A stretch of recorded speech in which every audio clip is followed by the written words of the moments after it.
I recently saw the HBO remake of Fahrenheit 451. Yes. This is a movie that's been pretty savaged by reviewers. Most of the reviews seem to be focusing on what it's not rather than what it is. Yeah. Which I don't think is a very good way to criticize a movie, personally. And also, I quite enjoyed it. Critics said it didn't live up to the novel, but what I saw was an interesting update of an old story and some very complex three-dimensional characters. Fahrenheit 451 is one of those stories that needs to keep being told. Much like A Star is Born, which we watched earlier this year. There have been 4 versions of that so far, because that's such a universal story. They're also both warnings.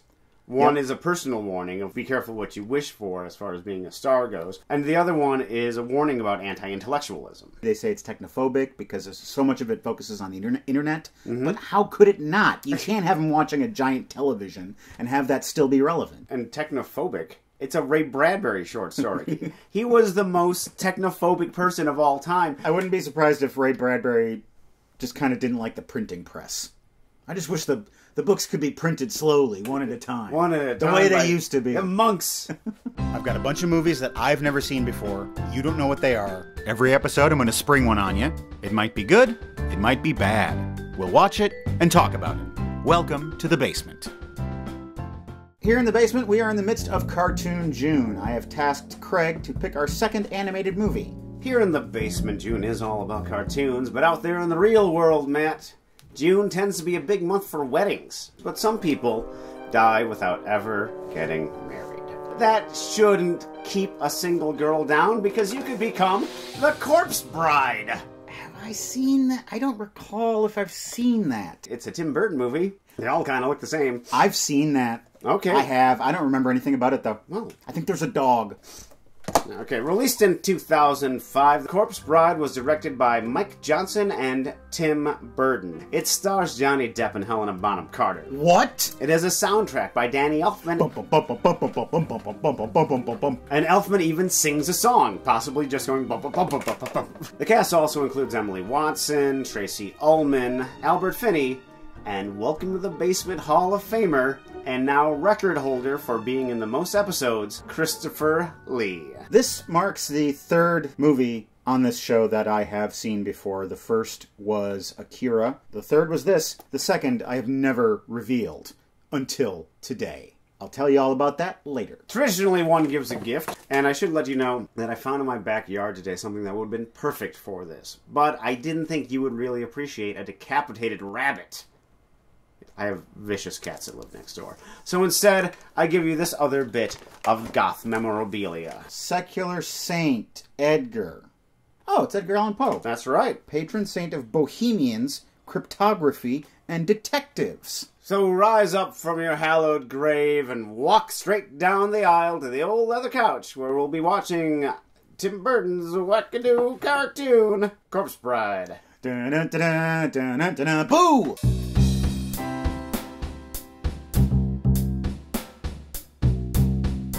My big fat dead wedding. My gaunt, skinny, dead wedding. Sounds like Elfman around here. Could that man be the hero? A wedding is imminent. It's a beautiful day. It's a rather nice. What? They're singing? Oh. The parents of the groom, Victor Van Dot, are very happy. To the costume ball. In the hallowed hall. This music was written by Steven Spookheim. Come on, dear. Where is Victor? When the handsome is a-rockin', don't come knockin'. The parents of the bride, Victoria Everglot, are not. Because while they appear rich, they're actually poor. They live in this huge house, but they've just run out of money. There it is. That's the hair I'm going for. The 4 parents meet. Smile.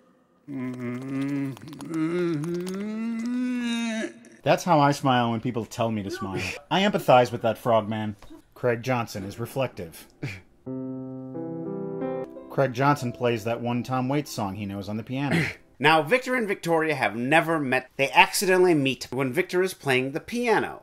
I like you because your face is shaped like a shovel. Where is your chaperone? This chastity belt is my chaperone. And they hit it off. What impropriety is this? Her hairstyle looks like a giant, gravity-defying set of testicles. The wedding rehearsal goes poorly. With This candle. Candle's not working. Get him the Edgar Allan Poe candle at once. During the rehearsal, Balthus Burkus shows up. Victor just can't remember the vows. Nothing is going right. Do you not wish to be married, Master Van Dort? I will knock you into the ocean, and I will observe you crashing against my walls. The priest, who is very upset, says this wedding will not happen until this young man gets his act together. Fishy fiancé could be Ken! What did he say? No idea. Ken.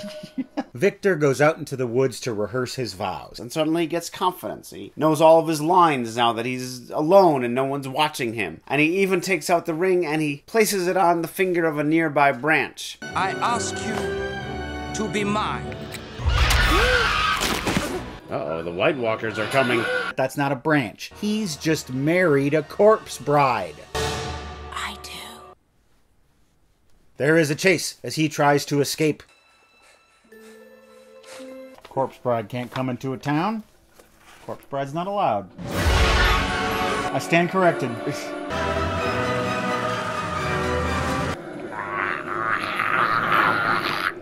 may kiss the bride. So far, this score hasn't had nearly enough as it needs. Victor wakes up in Corpse Town. That's right, he's surrounded by the dead. This groovy skeleton shows up. Hit it, boys. Tit boys? And he sings a little song about the history of the corpse bride. Was a beauty known for miles around. This is Elfman. Yep, he's getting his oingo on his boingo. It's too bad that he already had a song called Dead Man's Party. Sure. You see, she went to the woods with all of the jewels. She was murdered waiting for her love to come by. I'm gonna make a wild prediction. The evil count, who was in the other scene, he's the one who killed her and stole the jewels. There we go. You've seen this movie, right? Yeah, but I don't remember anything so far. Meanwhile, back in the land of the living, the town crier, who sees everything and reports on it, says Victor was recently seen in the arms of another woman. The wedding is off. Victor tries to escape from this bone town. He wants to get back to the woman he's in love with. Please, there's been a mistake. Hey, it's me, Dead Stu. How you doing? I passed away some time ago. The corpse bride, whose name is Emily, Catches up with him. there she is, all dead and pretty. She's got a little wedding gift for him. I'm one of those models that veterinarians learn from. His old dog Scraps, which he had as a young boy. See, this is no good, because that dog is just going to bury himself. Play dead. Too soon. You should meet my parents. Mother, my new bride is so beautiful. She has perfect cheekbones and no cheeks. But they're still alive. So how do we make that happen? We can talk to Elder Goodnacht. Who is this old, bony man? They go up to Elder Goodnacht's place. I got books and old grimoires. A Ukrainian haunting spell. Just the thing for these quick trips. That's where eggs come from. And that's how they come from. When you want to come back, say hopscotch. And boom, they're back in the boring old village. Spinning. Hold on. They're just arrogantly spinning now. Victor ditches Emily. He goes and finds Victoria. Are you all right? We're so unchaperoned right now. You're as cold as death. You're as cold as death. Willing to sacrifice for meth. Hey, I'm in trouble, but I want to marry you. Victor. Freak me nasty, right here in the parlor. Emily sees this happen. Where's my cake? I just wanted to... What's up? You brought me to this other woman. I'm jealous. Hopscotch. And it's back on down to Corpse Town. Victor tries to explain to her that there was a mistake. He never intended to marry her. He's in love with someone else. Emily feels jilted nonetheless. The salt water makes me rot faster. There goes the bride. She's really sad. There goes the bride. Too bad she died. A black widow spider and a worm that she keeps in her eye sings her a song to make her feel better. So redeeming feature from that little creature is that she's alive. Overrated. Overblown. They're planning a murder, aren't they? They are planning a murder. Whoa, you guys. There was a dead woman here. She was walking around. Dearie, you're shaking like a leaf. The parents say you are crazy. Fit her a straitjacket. She's completely mad. Straitjacket probably feels better than a corset. Ain't I right, ladies? Once again, plenty of neeners, but not enough bum-bums. She escapes. She goes to the priest. Seriously, there was this dead lady in my room. The priest says, "You are crazy. I'm going to take you back home to your parents."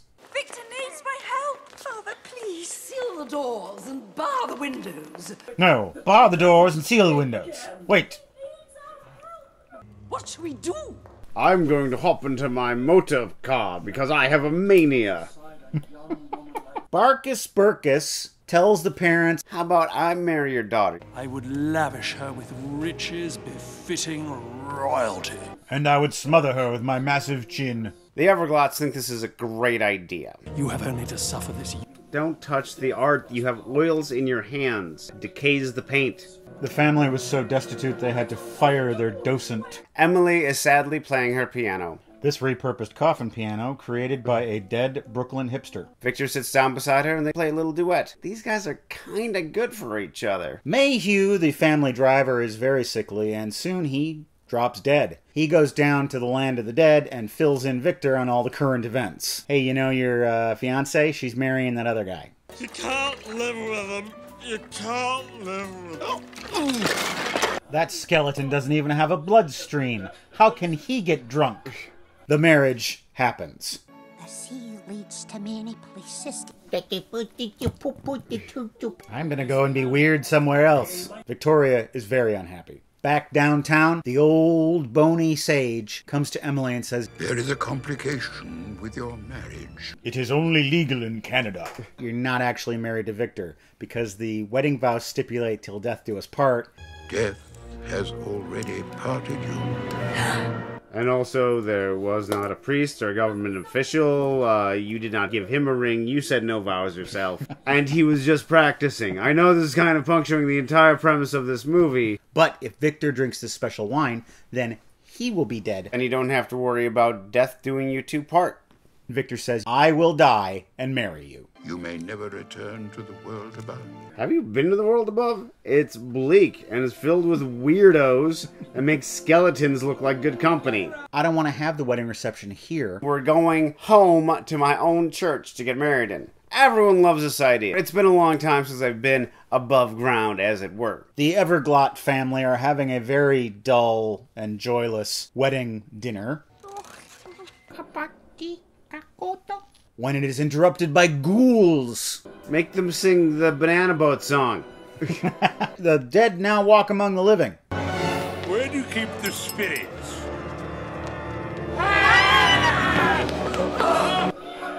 That's how I run. But it's not so bad, because now living people get to reconnect with their dead loved ones, and vice versa. Your butt smells like nothing. Balthus says, "We need to get out of here. Give me your family's money." She says, "My family doesn't have any money. They're poor. We are expecting you to give us money." He says, "What? Get out of my way." They all go to the church to witness this wedding. Victor is about to drink the poison. Emily says, "No, you've had enough." Victoria is right behind you right now. She seems to really like you. You're not dead. "Yes, my dear, I attempted to explain that to you in the second act." Wow, that woman's got legitimate skin. Legitimate Skin is the name of my sensual funk band. But Balthus Burkus shows up, and he says, "I am the villain of this movie, and it's time for me to make a little speech. Emily, You! I left you. The dead. I killed you and stole your jewels. It seems like someone's prediction came true. What do you think of that? You can't do nothing about it, because you're dead and I'm alive. And oh, here's a glass of wine. I'm gonna drink this. I always drink strange wine. Uh-oh, now I'm dead, and all of the dead can take out their revenge on me. Now I get to marry Lord Bacchus, just as I originally planned. Victor and Victoria are reunited. Emily goes outside and she says, "I'm gonna do this thing." What is this noise?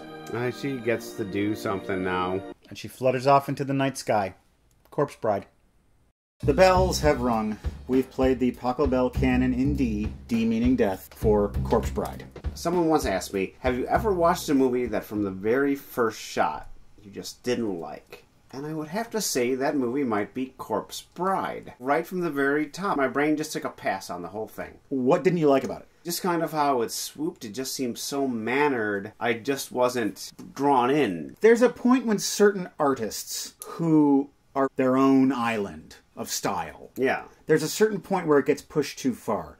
Tom Waits wrote a song called Don't Go Into That Barn. This song is too Tom Waitsy. Yeah. He's self-parodying himself. And I'm not saying that this movie is self-parody, but it's Burton-y to an almost affected degree. Well, yes, but Burton has always been affected. Yeah, but it's been charming in other movies, and in this it pushes it too far. Yeah, it breaks. We hit Burton saturation. They started singing. Really? We're getting singing in this one? And I love musicals. The song seemed really unnecessary. The songs were super unnecessary. You know, the Bone Jangle song is fine. I could see having that one song. I'm starting to have serious doubts that I actually have seen this, because I would have some memory of anything. Yeah. So because of my utter lack of memory of anything in this movie, I'm going to say that I have not seen it. So there have only been 2 movies on the show that I've seen before, and I'll still tell you the other one later. What is it, Matt? I'm tired of all this anticipation. My Little Chickadee. Yeah? As I watched each scene, I thought, that looks familiar. And then it got to the very end, the final shot, we see Mae West's big booty walking up that stair, and is when I thought, I've seen every scene in this movie, I've seen this movie. My Little Chickadee is the mystery solved. It was visually compelling. Did you find any compelling characters? No. Victor was likable, but that's not that hard. I not only didn't like the characters, I didn't like the settings. You'd think that home is this beautiful Eastern European town. No. Everyone there is miserable and ugly, and they hate each other. I did like that. The world of flesh and blood people is this colorless, miserable place. And downstairs, where all the dead people are, that's where the fun is. Yeah, but I didn't find that to be all that fun either. I like the idea. Yeah. This movie could not communicate with the audience. They open up with that song, and you're like, oh, wait, what's going on? So many people were talking in these weird voices, it made it impossible to fully understand what they were saying. I love hearing Richard E. Grant's voice.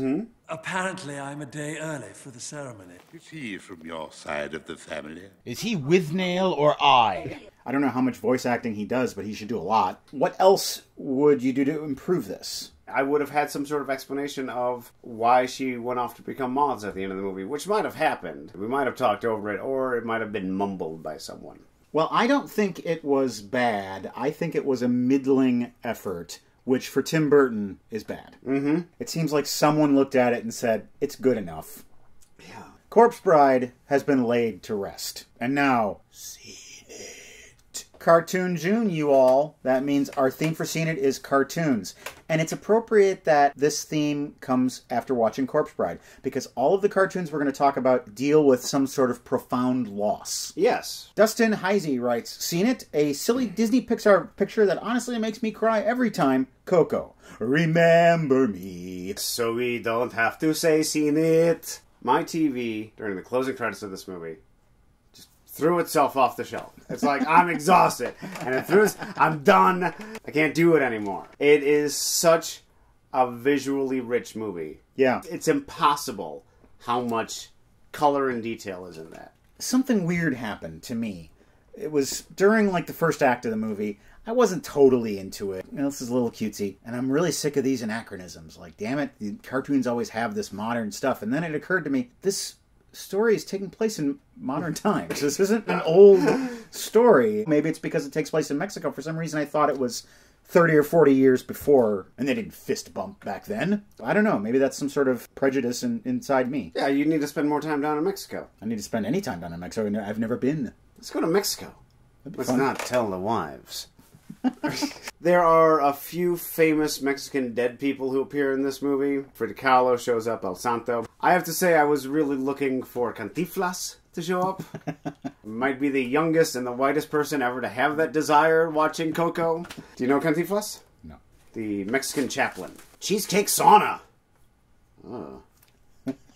Two great tastes that go horribly together. Have you seen Kubo and the Two Strings? I watched Kubo just the other day, and I thought, what else has Leica Studios done? And I looked it up, and I saw that they helped out with Corpse Bride. and that's why I chose this movie. Kubo was a good story. I liked the animation, particularly the faces, like the face of the monkey. I just was so compelled by it. And I really liked Charlize Theron's voice. I thought the other voice actors did a great job, but Matthew McConaughey, I just thought he was really miscast. It just didn't work for me. I was quite taken by it. I was not thrown off by McConaughey. I was really thrown off by the fact that he was cutting his drawl out. So I was thinking, is this George Clooney? The entire time. And the important thing is family. That's what you want to brainwash your kids into thinking, man. Then you can make them do anything. Year 2 of Parenthood. Ian Grober writes, "Seen it, loving Vincent. Such a beautiful movie. The first film to be hand-painted, and the story is heartbreaking. Watch it." I've done it because one of our viewers was also kind enough to send it to us. Seen it. Seen it. Normally I would say the concept and style, if it overtakes the plot, it's a failed movie. But I make an exception for this one, because the concept and style is what this movie is all about. Absolutely. Yeah. The plot is only there to hang the visuals on. And you're right. You don't need to even pay attention to the story. You just need to watch it. The point is not to love the story. The point is to love Vincent. This creates a world that existed and still exists and still is otherworldly, thanks to this movie. And, of course, the artwork of Vincent van Gogh. That postman. He's got the winning beard. No one's going to have a beard like that. You may as well just shave it off, fellas. Because you're not going to have a beard like this guy. Another fan sent us a little movie called Your Name. Seen it. Seen it. I have heard so much about how moving this story is. I fully expected to squirt a few watching it.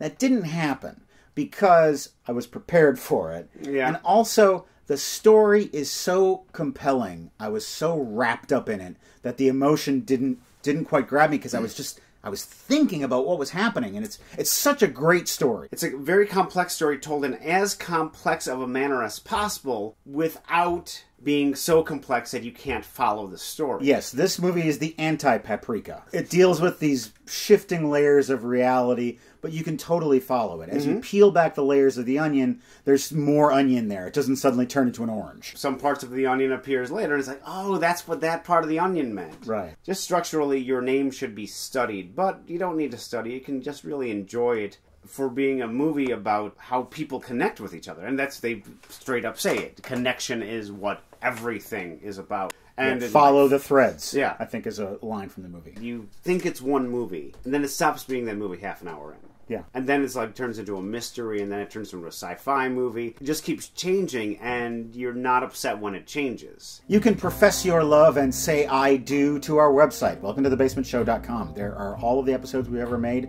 You can click around and watch them all. There's also PayPal donation buttons you can click on to support this show, either a one-time or rolling monthly donation. Examples. I want examples of people who have done this. Robert, who writes, "I recently got back from a tour in Afghanistan where I saved up a bunch of unwatched episodes and binged them while I was deployed. Want to say thank you for the laughter and morale while I was out there. Megaforce thumb kiss."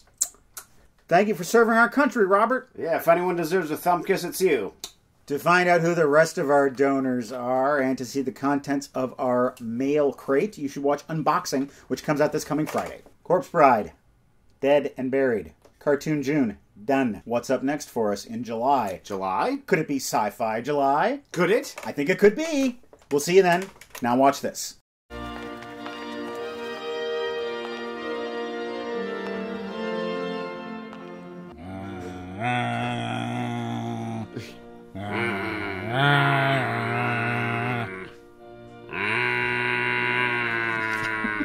Where do you keep the spirits?